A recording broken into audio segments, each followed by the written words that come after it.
সাংঘাতিক গরম ভাত, বাপরে বাপ। কেবলই প্রেশার থেকে নামিয়ে নিয়ে এসেছি রক্সির ভাত। আজকে রক্সি মুসুর ডাল, চাল, মাংস আর হলুদ দিয়ে সেদ্ধ করা ভাত খাবে। ভাতটা মাখছি। রক্সির তো রিয়াকশান দেখলেই এদেরকে দেখো, এরা রক্সির ভাতই খায়। আগে মাছ ভাত দুধ ভাত খেত, কিন্তু যবে থেকে রক্সির মাংস ভাত খেয়েছে, মাছ ভাত দুধ ভাতও খায়, কিন্তু এই মাংস ভাতটাই বেশি খায় এখন। এটাই ওদের পছন্দ। দেখছো কেমন করে তাকিয়ে আছে, মানে ওদেরই বেশি খিদা পেয়ে গেছে। আর রক্সির কথা তো আগেই বলছি, রক্সি ভাত দেখলে শান্তশিষ্ট হয়ে যায়। ও জানে যেটা আমার জন্যই মাখা হচ্ছে, আমাকেই দেবে। শুয়ে শুয়ে মহারানীর মতো খাবে। এই যে মহারানী আমাদের শুয়ে শুয়ে খাবে, তাই জন্য ওর কোনো হেলদোল নেই। আর এদেরকে দেখো, এরা তো একদম পাগল। কতক্ষণে দেওয়া হবে ওদেরকে, বলছে তাড়াতাড়ি মাখ, তাড়াতাড়ি মাখ। এই যে আমি মাখছি, গরম তো তাড়াতাড়ি মাখতে পারছি না। আর আমার মহারানী রক্সি, আর কিছু দিনের মধ্যে ওর বেবি হবে।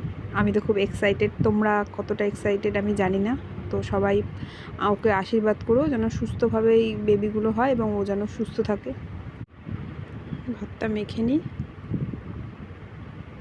আর এই নিচে পাটিটা আর এই বালিশটা আমি রক্সিকেই দিয়ে রেখেছি। ও মাটিতে শয় ইটের মধ্যে মাথা দিয়ে, কিন্তু ওর যতই আমি পাটি দিয়ে দিই আর বালিশ দিয়ে দিই, ও ওই বিছানায় উঠে যাচ্ছে। ও বুঝতে পারছে না যে এত উঁচুতে ওঠাটা ওর এখন ঠিক নয়।